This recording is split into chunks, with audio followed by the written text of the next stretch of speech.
নমস্কার শ্রোতা বন্ধুরা, ফিকল মাইন্ডেড গল্পের আসরে আপনাকে স্বাগত। চিরদিনের ভালো লাগা, ভয় পাওয়া, হেসে ওঠা, মন কেমন করা গল্পের সম্ভার নিয়ে আমরা আবারও হাজির আপনার অডিও লাইব্রেরিতে। আজ আপনাকে শোনাব রবীন্দ্রনাথ ঠাকুরের লেখা পুত্রযজ্ঞ।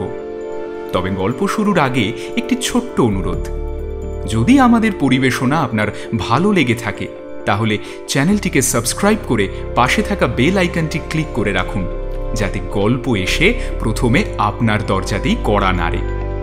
আর গল্পটি ভালো লাগলে লাইক করুন, শেয়ার করুন আর কমেন্টে জানান আপনার মতামত। আর হ্যাঁ, যদি আপনার প্রিয় কোনো গল্প শুনতে চান আমাদের কণ্ঠে, তাও জানান কমেন্ট বক্সে। আমরা সাধ্যমতো চেষ্টা করব আপনার ইচ্ছে পূরণে।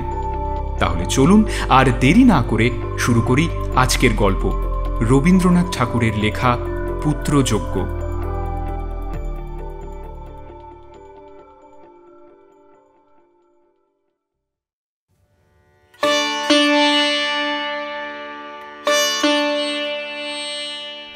বৈদ্যনাথ গ্রামের মধ্যে বিজ্ঞ ছিলেন। সেই জন্য তিনি ভবিষ্যতের দিকে দৃষ্টি রেখে বর্তমানের সমস্ত কাজ করতেন। যখন বিবাহ করলেন তখন তিনি বর্তমান নববধূর চাইতে ভাবী নবকুমারের মুখ স্পষ্টতর রূপে দেখতে পেয়েছিলেন। শুভদৃষ্টির সময় এতটা দূরদৃষ্টি প্রায় দেখা যায় না, কিন্তু তিনি পাকা লোক ছিলেন। সেই জন্য প্রেমের চেয়ে পিণ্ডটাকেই বেশি বুঝতেন এবং পুত্রার্থে ক্রিয়তে ভার্যা, এই মর্মেই তিনি বিনোদিনীকে বিবাহ করেছিলেন। কিন্তু এ সংসারে বিজ্ঞ লোকও ঠকে। যৌবনপ্রাপ্ত হয়েও যখন বিনোদিনী তার সর্বপ্রধান কর্তব্যটি পালন করল না, তখন পুণ্যাম নরকের দ্বার খোলা দেখে বৈদ্যনাথ বড় চিন্তিত হলেন। মৃত্যুর পরে তার বিপুল ঐশ্বর্যই বা কে ভোগ করবে, এই ভাবনায় মৃত্যুর আগেই তিনি সেই ঐশ্বর্য ভোগ করতে বিমুখ হলেন। কারণ আগেই বলেছি, বর্তমানের চেয়েও ভবিষ্যৎটাকেই তিনি সত্য বলে জানতেন। কিন্তু যুবতী বিনোদিনীর কাছে হঠাৎ এতটা প্রাজ্ঞতা প্রত্যাশা করা যায় না। সে বেচারির দুর্মূল্য বর্তমান, তার নববিকশিত যৌবন বিনা প্রেমে বিফলে অতিবাহিত হয়ে যাচ্ছে, এটাই তার পক্ষে সবচেয়ে শোচনীয় ছিল। পারলৌকিক পিণ্ডের খিদেটা সে ইহলোকের মনের খিদের জ্বালায় একেবারেই ভুলে বসেছিল। অতএব মনুর পবিত্র বিধান এবং বৈদ্যনাথের আধ্যাত্মিক ব্যাখ্যায় তার ক্ষুধার্ত হৃদয়ের তিল মাত্র তৃপ্তি হল না। যে যাই বলুক, এই বয়সটাতে ভালোবাসা দেওয়া এবং ভালোবাসা পাওয়াই নারীর সকল সুখ এবং সকল কর্তব্যের চেয়ে স্বভাবতই বেশি মনে হয়। কিন্তু বিনোদার ভাগ্যে নবপ্রেমের বর্ষার জলসিঞ্চনের বদলে স্বামীর, পিস্যাশুরীর এবং অন্যান্য গুরু ও গুরুতর লোকের সমুচ্চ আকাশ থেকে তর্জন গর্জনের শিলাবৃষ্টির ব্যবস্থা হল। সকলেই তাকে বন্ধা বলে অপরাধী করত। একটা ফুলের চারাকে আলো এবং বাতাস থেকে রুদ্ধ ঘরে রাখলে তার যেমন অবস্থা হয়, বিনোদার বঞ্চিত যৌবনেরও ঠিক তেমনই অবস্থা ঘটেছিল। সদা সর্বদা এইরকম চাপাচুপি ও বকাবকির মধ্যে থাকতে না পেরে যখন সে কুসুমের বাড়ি তাস খেলতে যেত, সেই সময়টা তার বড় ভালো লাগত। সেখানে পুণ্যাম নরকের ভীষণ ছায়া সবসময় বর্তমান না থাকাতে হাসি, ঠাট্টা, গাল গল্পের কোনো বাধা ছিল না। কুসুম যেদিন তাস খেলার সাথী না পেত, সেদিন তার তরুণ দেওর নগেন্দ্রকে ধরে আনত। নগেন্দ্র ও বিনোদার গুরুতর আপত্তি সে একেবারে হেসেই উড়িয়ে দিত। এ সংসারে এক থেকে আরেক হয় এবং খেলা যে ক্রমে সংকটে পরিণত হতে পারে, এসব গুরুতর কথা অল্প বয়সে হঠাৎ বিশ্বাস হয় না। তবে এ সম্বন্ধে বিনোদারও আপত্তির দৃঢ়তা কিছুমাত্র দেখা গেল না। এখন আর সে তাস খেলার জন্য বেশি পীড়াপিড়ির অপেক্ষা করতে পারে না। এইভাবে বিনোদার সাথে নগেন্দ্রের প্রায়ই দেখা সাক্ষাৎ হতে লাগল। নগেন্দ্র যখন তাস খেলতে বসত তখন নির্জীব তাসের চেয়ে সজীবতর পদার্থের প্রতি তার সমস্ত মন ও চোখ পড়ে থাকত। অতএব খেলায় সে প্রায়ই হারতে লাগল। পরাজয়ের প্রকৃত কারণ বুঝতে কুসুম এবং বিনোদা কারো এতটুকু বাকি থাকল না। কারণ আগেই বলেছি, কর্মফলের গুরুত্ব বোঝা অল্প বয়সের কর্ম নয়। কুসুম মনে করত এই একটা বেশ মজা হচ্ছে, এবং মজাটা যাতে ক্রমে 16 আনায় সম্পূর্ণ হয়ে ওঠে এতে তার একটা আগ্রহ ছিল। ভালোবাসার নবাঙ্কুরে গোপনে জলসিঞ্চন তরুণীদের পক্ষে বড় কৌতুকের বিষয়। বিনোদারও মন্দ লাগল না। হৃদয় জয়ের সুতীক্ষ্ণ ক্ষমতাটা একজন পুরুষ মানুষের উপর শানিত করার ইচ্ছে অন্যায় হতে পারে, কিন্তু নিতান্ত অস্বাভাবিক নয়। এই রূপে তাসের হার জিত, ছক্কা পাঞ্জার বারবার আবর্তনের মধ্যে কোন এক সময়ে যে দুটি খেলোয়াড়ের মনে মনে মিল হয়ে গেল, অন্তর্যামী ছাড়া আর একজন খেলোয়াড় তা দেখল এবং যথেষ্ট আমোদ বোধ করল।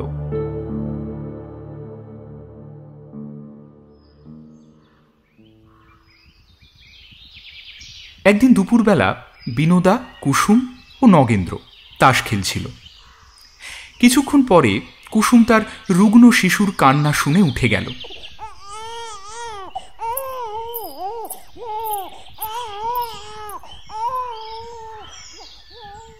নগেন্দ্র বিনোদার সাথে গল্প করতে লাগল, কিন্তু কি যে গল্প করছিল তা সে নিজেই বুঝতে পারছিল না।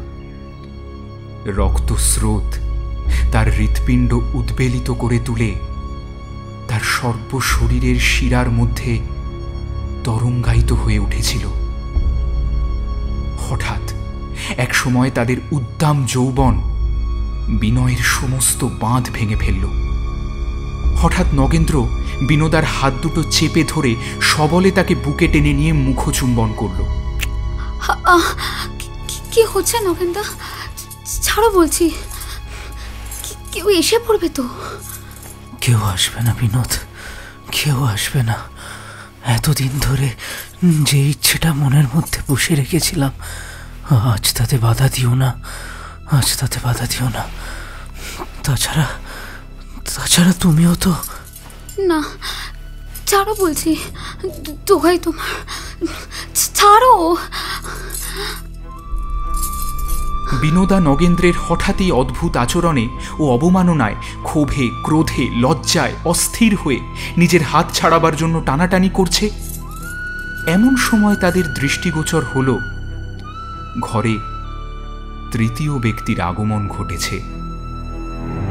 চৌকাঠের সামনে বৈদ্যনাথের বাড়ির শ্যামাঝি দাঁড়িয়ে।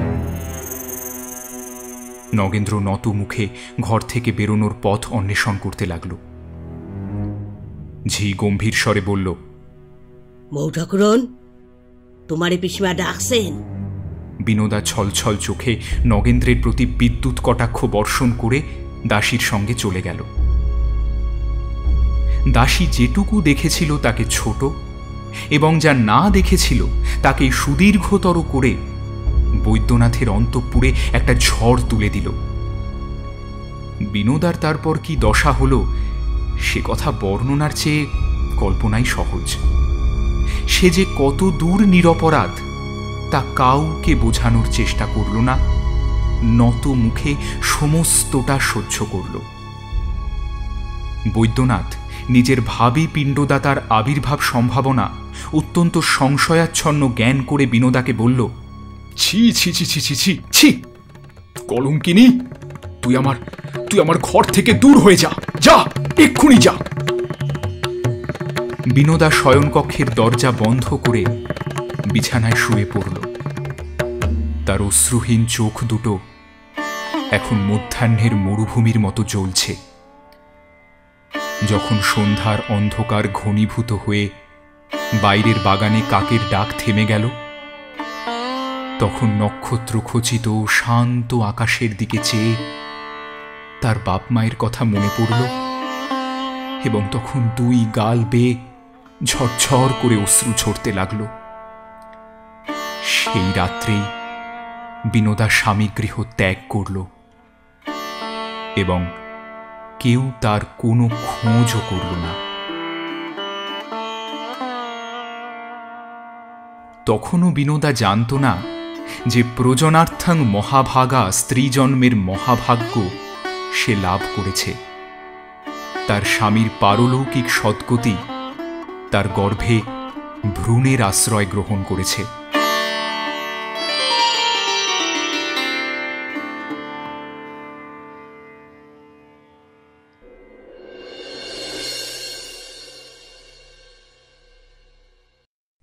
এই ঘটনার পর 10 বছর অতিবাহিত হয়ে গেল। ইতিমধ্যে বৈদ্যনাথের বৈষয়িক অবস্থার প্রচুর উন্নতি হয়েছে। এখন তিনি পল্লীগ্রাম ছেড়ে কলকাতায় বিশাল অট্টালিকা কিনে বাস করছেন। কিন্তু তার বিষয় যতই বৃদ্ধি হতে লাগল, বিষয়ের উত্তরাধিকারীর জন্য প্রাণ ততই ব্যাকুল হয়ে উঠতে লাগল। পরে পরে 2 বার তিনি বিবাহ করলেন, এবং তাতে পুত্র না জন্মে কেবলই কলহ জন্মাতে লাগল। দৈবজ্ঞ পণ্ডিতে, সন্ন্যাসী, অবধূতে ঘর ভরে গেল। শিকড়, মাদুলি, জলপড়া এবং পেটেন্ট ওষুধের বর্ষণ হতে লাগল। কালীঘাটে যত ছাগল বলি হল, তার অস্থিস্তূপ তৈমুরলঙের কঙ্কাল জয়ের স্তম্ভকে অনায়াসেই ধিক্কার জানাতে পারত। কিন্তু তবু কেবল গুটি কতক অস্থি ও অতি স্বল্প মাংসের একটি ক্ষুদ্রতম শিশুও বৈদ্যনাথের বিশাল প্রাসাদের কোনো স্থান অধিকার করে দেখা দিল না। তাঁর অবর্তমানে পরের ছেলে কে তাঁর অন্ন খাবে, এই ভেবে ধীরে ধীরে অন্নে তাঁর অরুচি জন্মাল। বৈদ্যনাথ আবারও একটি বিবাহ করলেন, কারণ সংসারে আশারও অন্ত নেই, কন্যাদায়গ্রস্তের কন্যারও শেষ নেই। দৈবজ্ঞেরা কোষ্ঠী দেখে বলল, এই কন্যার পুত্রস্থানে যেরূপ শুভ যোগ দেখা যাচ্ছে, তাতে বৈদ্যনাথের ঘরে প্রজাবৃদ্ধির আর দেরি নেই। কিন্তু তারপরেও 6 বছর কেটে গেল, তবুও পুত্রস্থানের শুভ যোগ আলস্য ত্যাগ করল না। বৈদ্যনাথ নৈরাশ্যে অবনত হয়ে পড়লেন। অবশেষে শাস্ত্রজ্ঞ পণ্ডিতের পরামর্শে একটা প্রচুর ব্যয়সাধ্য যজ্ঞের আয়োজন করলেন। তাতে বহুকাল ধরে বহু ব্রাহ্মণের সেবা চলতে লাগল। এদিকে তখন দেশব্যাপী দুর্ভিক্ষে বাংলা, বিহার, উড়িষ্যা অস্থিচর্মসার হয়ে উঠেছিল। বৈদ্যনাথ যখন অন্নের স্তূপের মধ্যে বসে ভাবছিলেন, আমার অন্ন কে খাবে, তখন সমস্ত উপবাসী দেশ নিজের রিক্ত স্থলির দিকে চেয়ে ভাবছিল, কি খাব। ঠিক এই সময়ে 4 মাসকাল ধরে বৈদ্যনাথের চতুর্থ সহধর্মিণী 100 ব্রাহ্মণের পাদদক পান করছিল, এবং 100 ব্রাহ্মণ দিনে প্রচুর অন্ন এবং সন্ধ্যায় অপর্যাপ্ত পরিমাণে জলপান খেয়ে খুঁড়ি, সরা, ভাঁড় এবং দই ঘি মাখানো কলার পাতে মিউনিসিপ্যালিটির আবর্জনার গাড়ি পরিপূর্ণ করে তুলছিল। খাবারের গন্ধে দুর্ভিক্ষ কাতর বুভুক্ষুর দল দলে দলে দরজায় ভিড় করতে লাগল। তাদেরকে আবার সবসময় তাড়ানোর জন্য আবার একজন অতিরিক্ত দারোয়ান নিযুক্ত হল। একদিন সকালে বৈদ্যনাথের মার্বেলের দালানে একটি পেটমোটা সন্ন্যাসী 2 সের মোহনভোগ এবং 1.5 সের দুধ সেবায় যখন নিযুক্ত আছে, বৈদ্যনাথ গায়ে একখানা চাদর জড়িয়ে জোর হাতে একান্ত বিনীতভাবে মেঝেতে বসে ভক্তিভরে পবিত্র ভোজন ব্যাপার দেখাশোনা করছিলেন। এমন সময় কোনো মতে দারোয়ানের দৃষ্টি এড়িয়ে জীর্ণ দেহ একটি বালকের সাথে একটি অতি শীর্ণকায়া রমণী ঘরে প্রবেশ করে ক্ষীণ স্বরে বলল, বাবু, দুটি খেতে দাও না গো। বৈদ্যনাথ শশব্যস্ত হয়ে চিৎকার করে উঠলেন, এই দেখো দেখো দেখো, সদর দরজা খোলা পেয়ে একেবারে ঘরের মধ্যে ঢুকে পড়েছে। গুরুদয়াল, গুরুদয়াল, কোথায় মরেছে কে জানে। গতিক মন্দ বুঝে স্ত্রীলোকটি অতি করুণ স্বরে বলল, ও গো, এই ছেলেটাকে দুটো খেতে দাও, আমি কিছু চাই নে, আমি কিছু চাই নে। গুরুদয়াল এসে বালক ও তার মাকে মেরে তাড়িয়ে দিল। কিন্তু কেউ জানতেও পারল না সেই ক্ষুধাতুর নিরন্ন বালকটিই ছিল বৈদ্যনাথের একমাত্র পুত্র। 100 জন পরিপুষ্ট ব্রাহ্মণ এবং 3 জন বলিষ্ঠ সন্ন্যাসী যখন বৈদ্যনাথকে পুত্রপ্রাপ্তির দুরাশায় প্রলুব্ধ করে তার অন্ন ধ্বংস করতে লাগল, তখন বৈদ্যনাথের পিণ্ডদানের একমাত্র আশা, তার বংশের একমাত্র সন্তান ক্ষুধাকাতর মুখে অভুক্ত অবস্থায় দরজার বাইরে থেকে ফিরে গেল।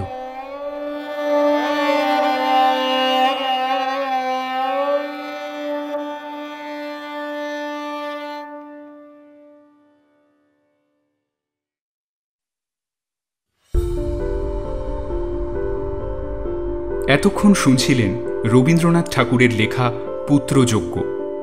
গল্প পাঠে আমি সুমিত, অন্যান্য চরিত্রে আমি সুমিত, সুজয়, নমিতা চক্রবর্তী এবং দেবত্রী। গল্পের সমগ্র রূপায়ণে এবং পরিচালনায় সুজয়। গল্পটি শোনার জন্য সমস্ত শ্রোতাবন্ধুদের ফিকল মাইন্ডের জানাচ্ছে অসংখ্য ধন্যবাদ। আজ তবে এ পর্যন্তই। আগামীতে আসছি আরও একটি নতুন গল্প নিয়ে। ততক্ষণ সঙ্গে থাকুন।